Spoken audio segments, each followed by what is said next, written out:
Okay. Welcome back, everyone, to our Week 2 webinar for the Introduction to Site Administration course. My name is Susie Chan, and I'm in the Adoption and Education team at Open LMS based in Australia. Last week, we focused on the site administration settings, including users and courses. And just to point out, if you missed last week's webinar, the recording is saved here in the webinar recordings playlist. This week, we will cover 2 topics: adding functionality through appearance using themes and blocks, and activities and resources.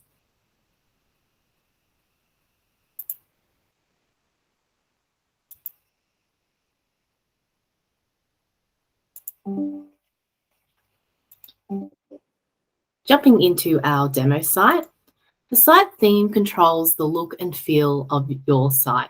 In the Appearance tab in a Site Administration, you can see what themes are available on your site under Themes. Theme Selector is where you go to select your theme. This site is currently using the Boost theme. Other themes available include Classic, Fordson, Lambda, and Snap. You can also set different theme for a desktop versus a mobile device. Historically, this was really important to get the best experience on a mobile device. However, these days, all themes are now built responsive across all devices. So it's not an issue anymore, and that is why we have just one theme selected here. If you want to edit the theme the site is using, we just click on the name of the theme, which is Boost in this instance.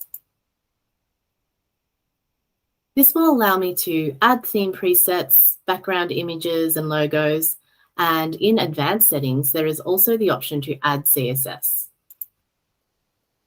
CSS can be really great for tailoring the look and feel of your site, although it can also require a lot of maintenance, especially when it comes time to upgrade and ensuring all of the CSS changes carry across and still look right. This is best managed by someone with in-depth CSS knowledge. But if you do need assistance, our professional services team can do a brand match service if you don't have any CSS expertise in-house. Moving on to blocks. Blocks are a great way to edit the appearance and functionality of the site. You can add blocks that appear just in a course or just on the dashboard, or they can show up on every page across the site. Common ways of using blocks are through adding images, text, and links. For example, you can advertise sponsors and upcoming events through the site, or a completion block can be added so students can see their activities and course progress. On the site home, the blocks we are using are the calendar, configural reports, and course categories. Now let's add a new block by going to the cog and turning editing on. Add a block now appears on the left here. You can see there's many different blocks available. I'm going to show you the HTML block on this occasion.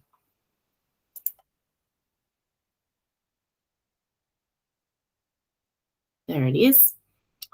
Click on cog and select Configure to edit the block.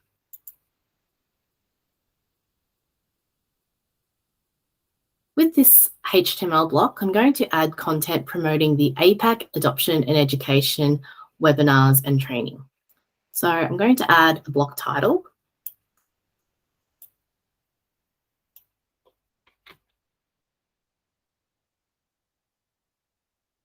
This is the page I want to promote. Just going to borrow an image of myself, copy that across. I'm going to link that image.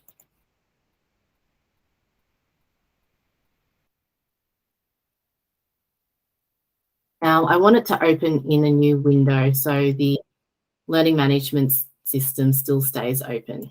Create that link. Here we have some more settings. You can select where it appears on the front page only. Let's select have to display throughout the entire site. The region, which is the right side of the screen. Default weight controls the appearance, which order the block appears. So -10 being first. So let's have it appear first. The same with on this page.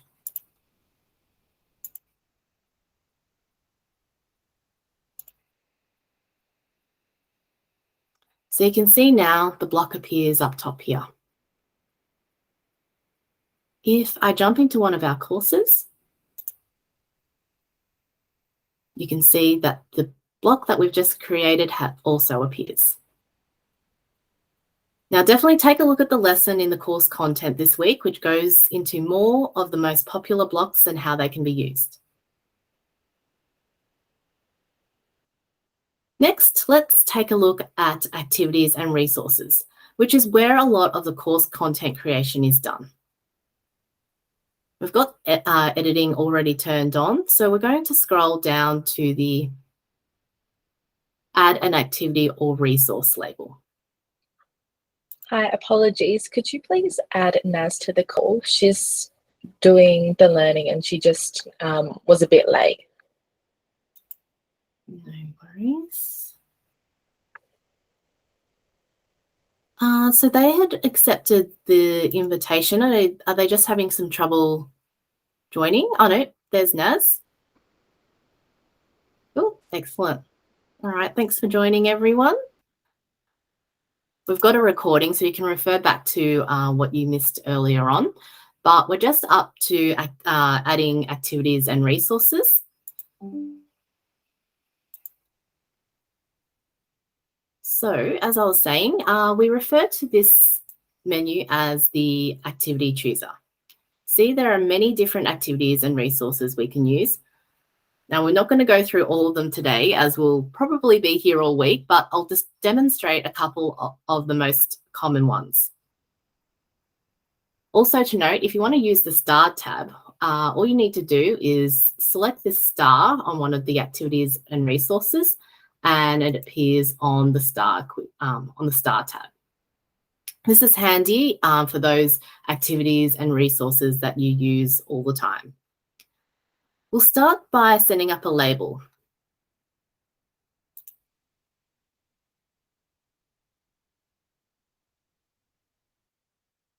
This is very similar to the HTML block, as it allows you to add text, images, videos, URL links, and you can also upload H5P content from here too.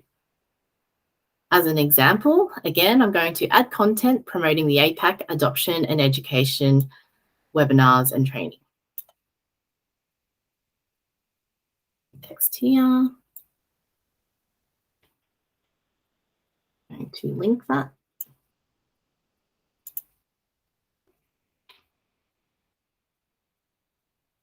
Again, open in a new window, so we stay on the, so we keep the learning management system open.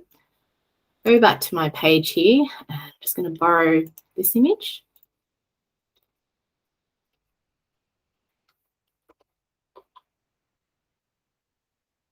Once we've added all our content, there's a bunch of other settings, and these are generally quite similar across all resources and activities. Common module settings defines whether you want it to show on the course page, keep it hidden from students until it's ready to be seen, or to be available but not listed on the course. In this make available but not shown on course option, it becomes a bit like an orphan, and you need to remember to provide learners a direct link to the resource or activity. Restrict access means that you can specify some criteria that must be satisfied before users can view the resource or activity. This could be based on a date, or maybe the learner needs to have completed another activity prior to this. You can even restrict it to particular groups or based on a profile field. For example, activity completion. allows us to select an activity that the learner needs to complete before accessing this activity. So you can choose all these listed activities that have already been created, for example, this quiz, and we can select that it must be complete with a pass grade, as an example. For activity at completion, this is what tells Moodle a student has done what they need to do for it to be considered complete. For a label, we can give learners the option to mark the resource or activity complete, or tell Moodle it should be complete on a particular date.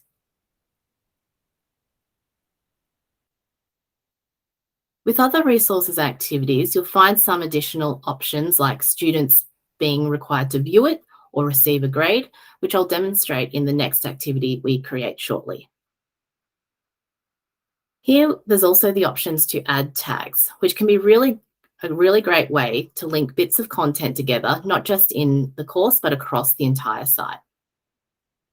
Lastly, you can specify what happens with competencies. If the resource or activity links into a course competency, whether it provides evidence towards the competency or maybe it completes the competency. So that's all our settings for the label. So save it there.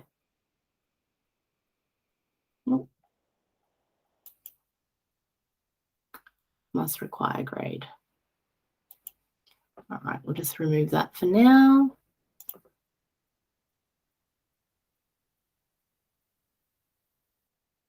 Scroll down and this is where the content appears. So that's a label. Moving on, let's now look at a more complex activity, the quiz. Again, we're already in a course and editing is turned on, so we're going to find that add an activity or resource label. There it is. And we're going to select quiz, which has been starred for us.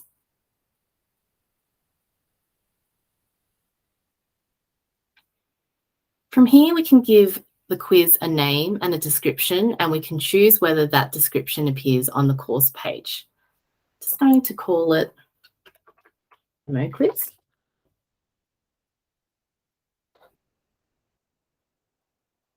Simple instruction, please complete this quiz. Now there's a whole heap of settings, so bear with me and we'll go through each of these settings so you understand what they're for.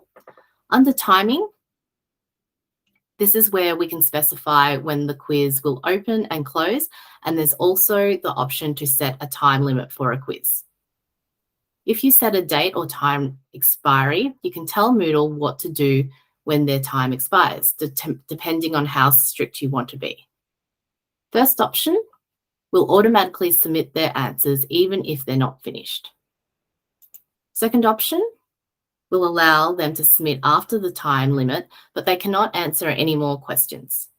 And then third option will not submit answers if the quiz is not submitted before the time limit.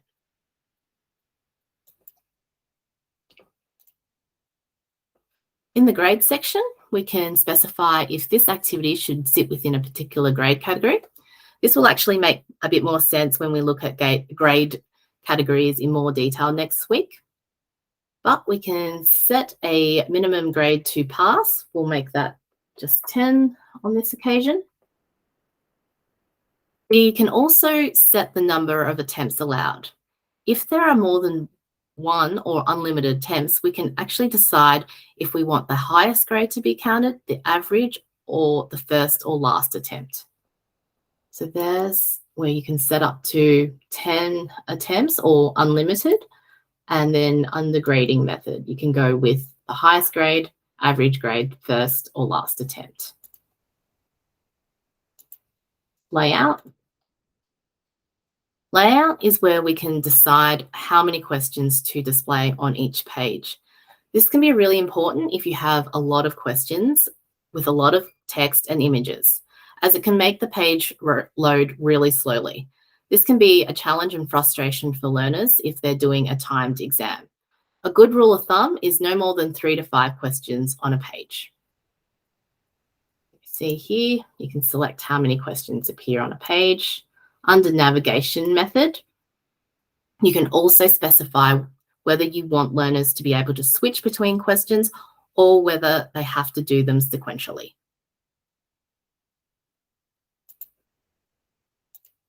Under question behavior, we have the option to shuffle within questions. This is only applicable to question types such as multiple choice, and you can shuffle the potential answers for those questions. We can also decide how we want the students to receive feedback. Commonly with tests, this would be deferred feedback. So the learners save their answers, and once they are all submitted, only then can they see if it's correct. Another common one is interactive with multiple tries, where if a learner gets the question wrong, they get feedback straight away, but can attempt the question again. CBM stands for certainty-based marking, which gives the learners the option to indicate how confident they are that the answers they have given is correct before submitting. Each attempt builds on the last option means that if there are multiple attempts allowed, the quiz will retain the answers from the previous attempt and allow the learner to update them. Review options controls what students can see at any point in the quiz process, whether it's during the attempt, immediately after, or later while the quiz is still open, and then also once the quiz has closed. Depending on what question behavior you have set, for example, deferred, will depend on whether you can change the options under the during heading. Generally, we tend to leave these as the default settings and just make sure that the right answer is not visible to the student until after the quiz has closed, here and here.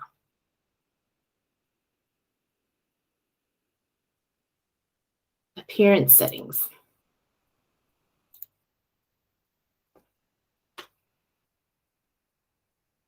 Appearance controls whether or not you want learners to see their profile picture in the quiz. This just helps confirm, yes, I am the one doing the quiz as me and not someone else who you might have logged in as. You can also set how many decimal places there should be in grades, and in particular question grades. For example, a question could be worth 10 points and we have 3 answers. And if they only get one of the answers correct, they will be awarded 3.33 points, if my math is correct. Now you can choose whether or not to display blocks during a quiz.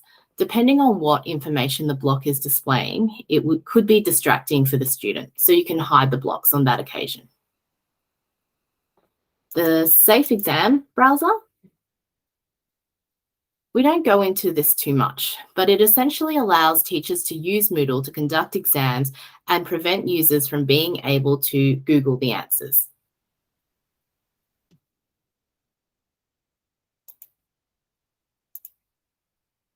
You can also add extra restrictions to quizzes, like require a password to be used or restrict to an IP address. For example, if you want everyone to be on campus for the quiz, you might restrict it to the campus IP address. You can also specify if there should be a wait time between first and second or even subsequent attempts of the quiz. Browser security can be set, and you can also allow or not allow an offline attempt via mobile. Overall feedback allows you to put some generalized feedback based on a particular grade for the quiz. So perhaps for those who received 80 to 100%, you might say, great job. Let's put it in there.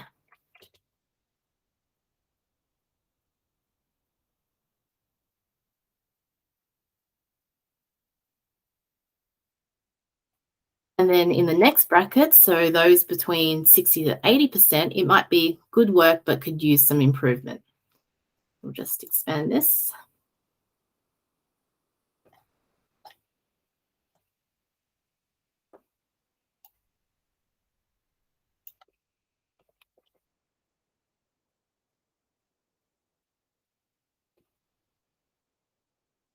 60%. That's an example. Then like we saw when we created the label, we have the common module settings, restrict access, activity completion, tags, and competencies. Just to highlight with activity completion, because this is an activity that can be graded, we now have the option to mark this activity as complete once a student completes it and receives a passing grade. Yeah.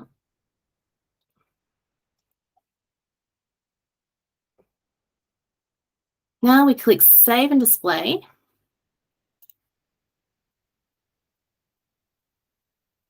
And we're taken to this rather blank looking page, but we can click on Edit Quiz, and this is where we begin to add the questions.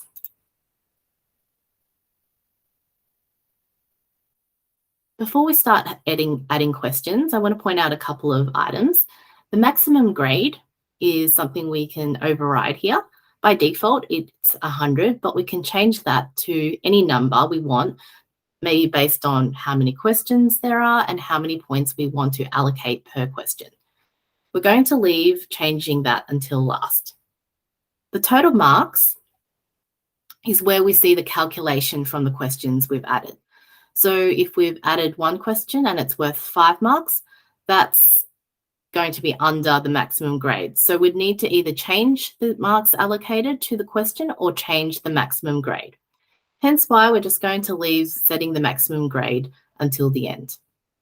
The shuffle option just means that any time a learner goes to the quiz will be shuffled and display in a different order. The quiz questions, that is. Now to add a question, we just select Add here. And we're presented with a few different options. We can either add a new question, we can add a question from a question bank, and we can add a random question. If we add a question from a question bank, we choose which question bank to add it from, whether it's the course level, category, or system level. Keep in mind, though, that if you draw a question from another category or system level, if someone goes and edits that question, that change will flow through to your instance of the quiz question here. The random question is a similar scenario where you can select where the question is drawn from, only you don't select the question. Moodle will just randomly add a question for you. Now let's add a new question from scratch. We see here a list of question types on the left, and if you want to know what each question does, select the radio button and a description will appear.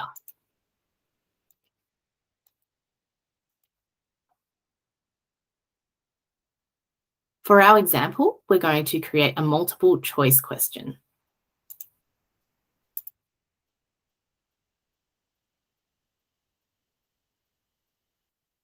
Firstly, we need to specify which category or question bank the question will live in. Will it be specific to the quiz, to the course, category, or whole system? I think we'll just select the quiz for this occasion. We'll give the question a name. This is our internal identifier as the teacher. I'm just going to call it question 1. Then the question text, which is what the learner will see. This is just an example question. I'm not sure how educational it is. Take off the board. We need to give it a default mark, so we'll just leave it at 10 there. We have the option to add some general feedback if we want to. An optional ID number as another way of identifying the question can be set. Otherwise, you can leave that blank. Here we can choose whether there is just the one answer or more than one answer. There is just only the one answer on this occasion. Shuffle choices. Just want to point out with shuffle questions, we see a lot of the time when there's a multiple choice question, an instructor might like to include all of the above option. So that means we want that specific answer to be listed last. So then on that occasion, you wouldn't shuffle the choices.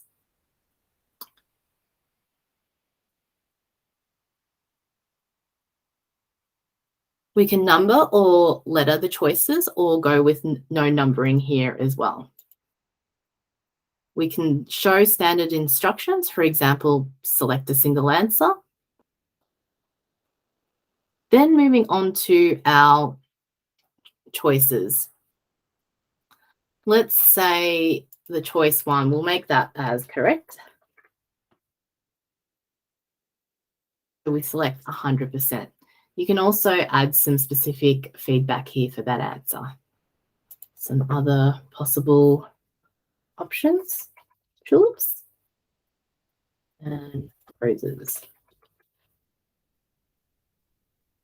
Now, interestingly, just to point out, you can't actually select 0%. So you just leave it as none if they effectively don't get that answer correctly.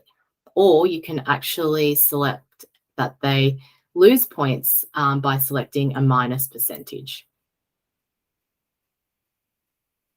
Scrolling down, if you do happen to have more than 5 choices, you can add by clicking this blanks for 3 more choices here.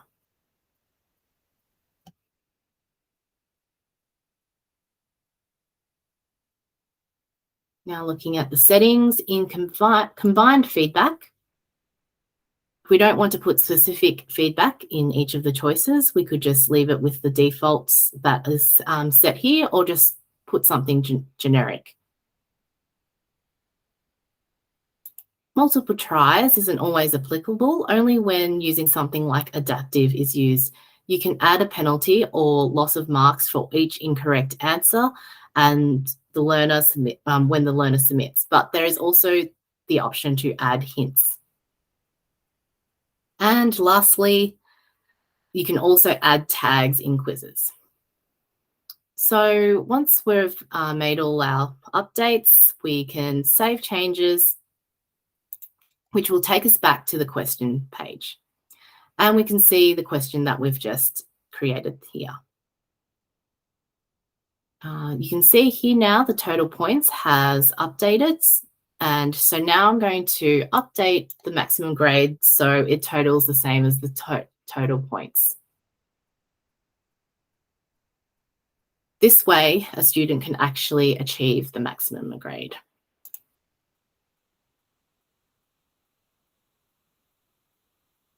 Now let's take a look at what the quiz looks like for the student. Go back into the quiz. Attempt quiz now. This is how it looks. So the correct answer for everyone playing at home, flowers. Finish my attempt. You have the option to submit all and finish. There we go. 100%. Okay, that was a lot of information, so hopefully it all made sense. Quiz, you would think, seems simple, but there is a lot of different settings. So have a go at setting up a quiz, and you can let us know in the raise your hand forum if you have any questions. Now we're almost to the end. The last thing I wanted to show you was how to update the activity chooser preferences and recommendations. So jumping back into site administration, under courses,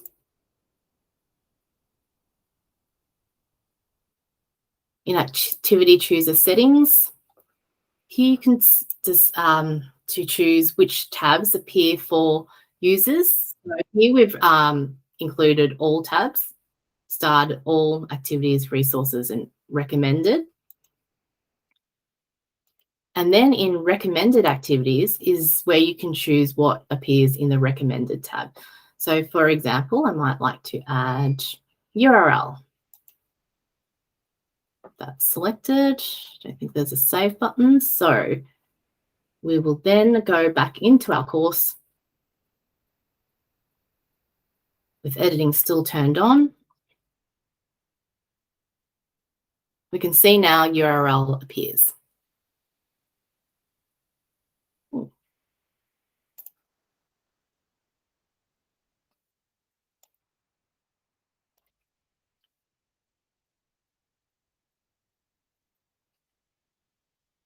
Okay.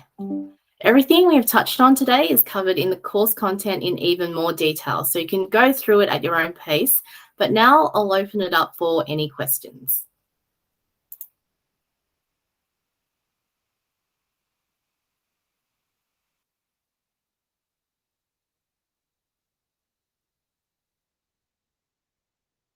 Feel free to put it in the chat box if you have a question.